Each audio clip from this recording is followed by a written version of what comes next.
If you're thinking of teaching English online or you're a new ESL teacher, then this video is a must watch. I've been teaching English online for 5 years and I'm sharing the top 10 things that I wish I knew before I started teaching English online. If you can do these things, you're going to learn what's really in store for you and how to level up in your online English teaching career so much faster than I did. Take it from me and learn from my mistakes and from all the things that I wish I'd known as a beginner. Also, if you are wondering what is in store for you, I am going to briefly cover those as well. So to be sure to check out the rest of this video. And don't forget to like and subscribe so you can get some more of my tips and tricks about teaching English online. Okay, so are you ready? Let's go. First of all, my name is Kathy, and I help people build freedom through teaching English online and also building scalable brands for your teaching. I've been doing this a really long time, and I enjoy helping people do the same. Okay, so anyway, here are the top things, 10 things that I want you to know that I wish I knew before becoming an online English teacher. So, coming in at number one, I wish I knew when I started teaching online that policies change all the time. Online teachers are mostly hired as independent contractors. So, with all the companies that I've worked for before, I'm mostly an independent contractor. That means that it's very easy for companies to change policies whenever they feel like it. So you know what that so it's easier when you know that going in, for example, that some companies used to offer like a 10 sign up or $20 sign up if you referred new students to them. And then all of a sudden they would just change it to $5 instead of $10. And well, you would think there's something that you can do about it, but really there's nothing that you can do about it. So you have to really be flexible in this job and you have to take it as it comes. So it's great to actually know that where you are coming from, that things can change in the blink of an eye. But the great thing about this job is it's so flexible and you can take it anywhere that you want to, as long as you have a computer and Wi-Fi. So I love online teaching, but I would say that is one of my main cons. And I feel like if you know it up front, it's less likely that it's going to upset you and you just expect it, that policies will change and that they change all the time. Yeah, so it's good to go in knowing that is probably something that is definitely going to happen. You can definitely expect that. Okay, so the number two thing that I would say is that I didn't know that online teachers, when I first started, that online teachers often work for more than one company in order to increase job stability. Okay, it's like they're saying, don't put all your eggs in one basket.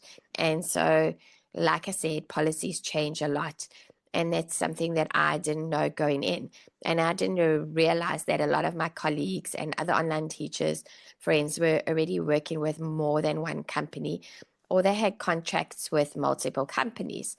So, as an independent contractor, what's really nice is that you're not bound to only one company.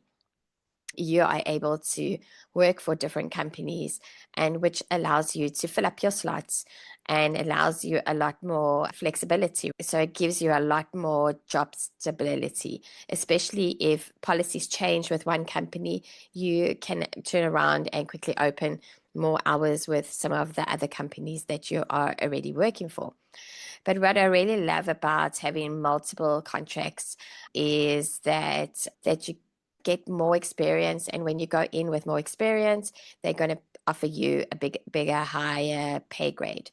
Now, with some experienced ESL online, for me, when I had some experience, it was awesome because I was getting a lot paid more per hour than when I first started and I didn't have a lot of experience. So that's, I would definitely recommend getting into teaching English online and to start with a company that aligns with you most. Okay, so start with one company first that aligns with you the most. Get a feel for it.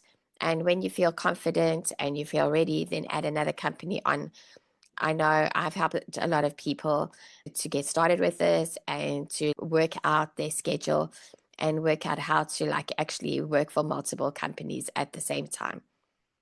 So what I recommend is that you also want to be happy where you are going. So like really have a look at it and see that if the company actually fits in with what you are wanting to do.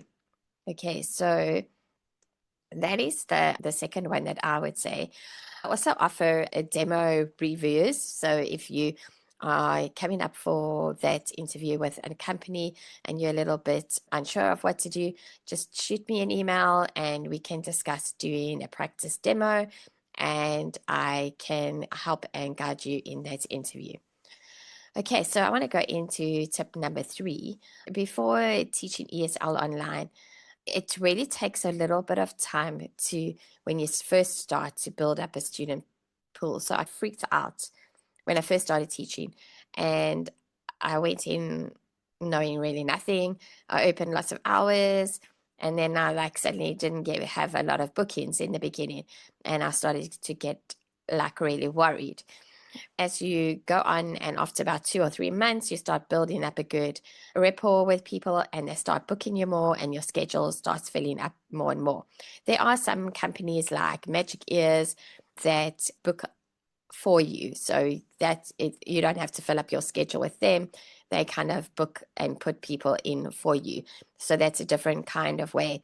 But a lot of people like Palfish and VIP Kids and all of those ones, like even Amazing Talker, and those ones, all you have to build up your reputation and start really building up your profile, and then people are going to start booking you more and more.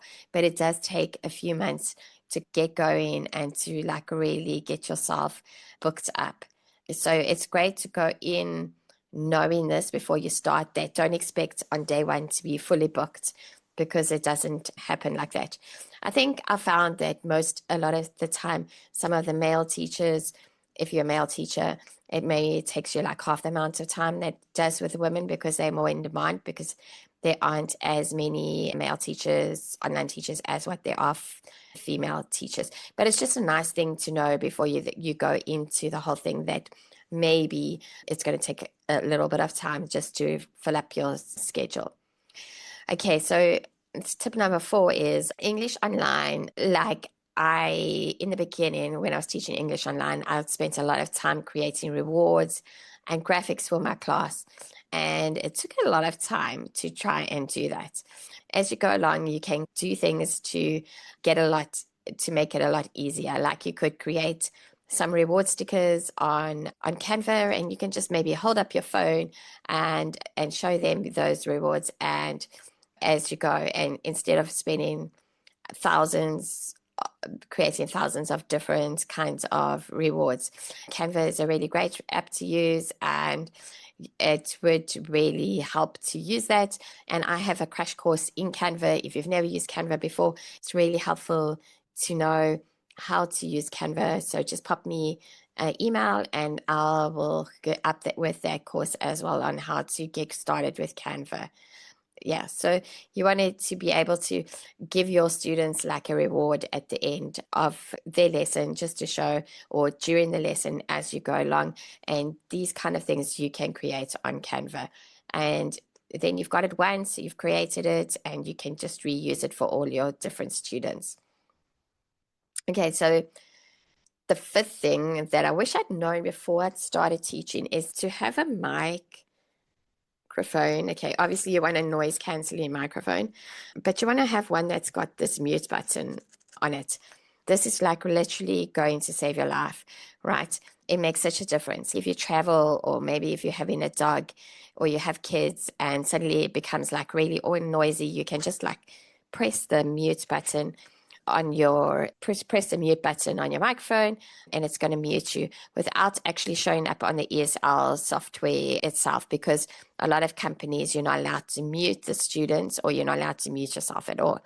But if you press this button on here, they don't actually know that you have muted yourself, which is like really great. So that is like a really helpful tip. And obviously you want to go and you want to really make sure that you are getting a good headset with a microphone, and the mute button is really helpful. Okay, and the sixth thing that I wish I'd known before teaching English is that an external webcam can actually cause less problems and issues with your computer. It doesn't make, especially if you've got a MacBook, the internal webcam actually slows your computer down a lot. And sometimes when it gets really hot, it will freeze. But if you've got an external camera, then it gets rid of a lot of those issues. So if you go and you find yourself a good external camera and just hook that up to your computer, it will probably stop the freezing if you're having issues with your classrooms that are freezing, especially if you're using something like ClassN. It takes a lot of extra pressure on puts a lot of extra pressure on your computer, and sometimes your computer can get really slow and can freeze up. But just having that external camera can really make a big difference. Okay, let's look at tip number 7. Teaching English online is great if you can have a backup mobile or hotspot.